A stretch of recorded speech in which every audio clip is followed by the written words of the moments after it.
Hey everybody, welcome back. This is going to be kind of still a continuation of our Cold War reviews, but it's kind of the last of that one worksheet we had been doing where we did those comics for those three core early Cold War events. So we've already talked about the Cuban Missile Crisis and the rise of communism in China. That one's actually going to connect the most to today when we talk about the Korean War. So again, for some of you, this is kind of older news, but we're still hitting these reviews for the rest of this month, and we'll get into some new stuff next month. But for today's target, we're going to be comparing North and South Korea. Why are they different? What's the game going on there? Also, America's role in it. I also have some cool stuff to show you about maybe difference in remembrance of this war from different angles. So what we got in front of us is a map of North and South Korea. You can see it's right next to China, which, as we learned by 1949, had become, communist. That's right. Mao Zedong brought it there. That was a lesson we did 2 lessons ago. And our whole philosophy, right, is containment. Don't let it spread. So that was a huge failure in America's mind that communism not only spread, but it spread to the biggest country in the world. So, with that in mind, we're really clamping down on Korea because this 38th parallel that divide them doesn't just divide them kind of by country, but divides them by ideology. The North is controlled by the communists, and we're supporting the South. And this is one of those few times where history makes it a little easier for us. With North Korea and North Vietnam, those are both the communist ones. South Korea and South Vietnam are both the American allies. Another way to remember that the North is communist is its proximity to China. If we see China falls to communism, it makes sense that the closest country would be communist as well. So these two sides have been divided to this day, but the war begins in 1950. And if we follow from left to right here, we can see that the North is the one that invades the South. And if America's following containment, this is a big fear. And Truman Doctrine would say that we'll simply provide money to South Korea to fight the communist aggression. But we saw that didn't really work in China, and we're not willing to take that risk of it failing because you can see by 1950, the North has almost completely taken over all of South Korea.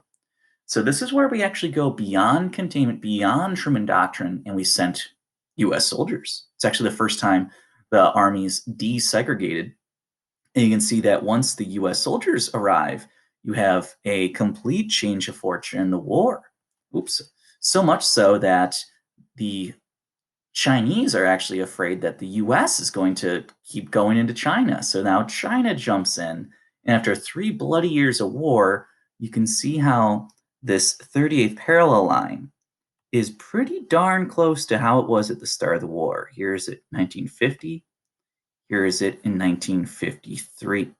So it's really 3 years of war to just barely adjust what we had. So in some corners, you might view this as an example of successful containment. Communism did not spread, it halted where it is. As far as peaceful relations, it's far from a success. This is actually still a hot button topic to this day. And that's what I wanted to bring in that I think is pretty cool. I'm going to share you some history books from North and South Korea. How do they each explain how this war went down? So this is a little clip from. Actually, I won't say it. I'm going to read it with you, and then let's see if you can take a guess at if this is a North Korean history book or a South Korean history book. Let's read it. Upset by the fast and astonishing growth of the power of the Republic, the American invaders hastened the preparation of an aggressive war in order to destroy it in its infancy. The American imperialists fiercely carried out the war project in 1950. The American invaders had been preparing for the war for a long time, alongside their puppets, finally initiated the war on June 25th of the 39th year of the Juche calendar. That dawn, the enemies unexpectedly attacked the north half of the Republic, and the war clouds hung over the once peaceful country, accompanied by the echoing roar of cannons. Having passed the 38th parallel, The enemies crawled deeper and deeper into the north half of the Republic. The invading forces of the enemies had to be eliminated, and the threatened fate of our country and our people had to be saved. All right. Well, take a guess. Just yell out loud. What do you think it is? Now, if you said a North Korean history book, you'd be right. Look at how they describe the Americans: imperialists, invaders, right? Controlling puppets. Clearly, it's North, as the Americans were allied with the South. So this definitely is projecting the idea that North Korea was the victim, right? They were the ones being attacked. So how does a South Korean history book describe the same war? Let's take a look.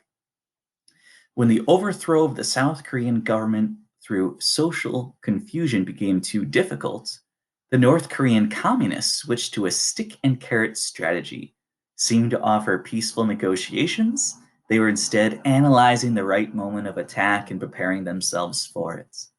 The North Korean communists prepared themselves for war. Kim Il sung secretly visited the Soviet Union and was promised the alliance of the Soviets and China in case of war.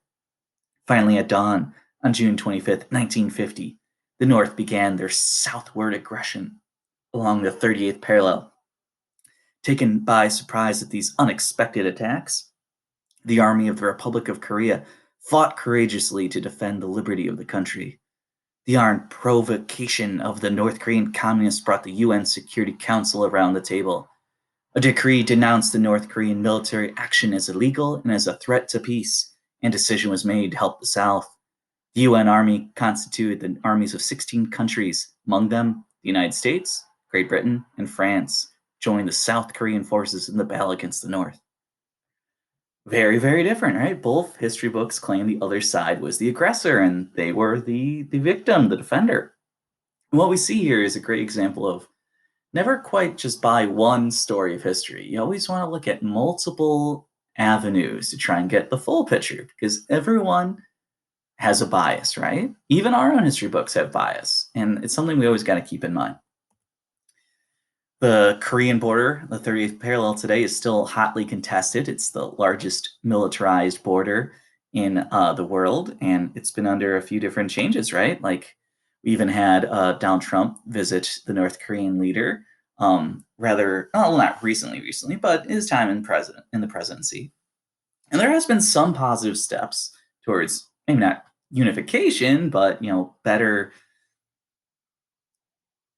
forms of relations. For example, this is a the Korean female hockey team. That's right, not North or South. They actually had a unified hockey team. So hopefully, sports can be an avenue towards better relations. But we'll find out as time goes on. Tomorrow, we're going to dive into some more civil rights conversations in review. So talk to you then.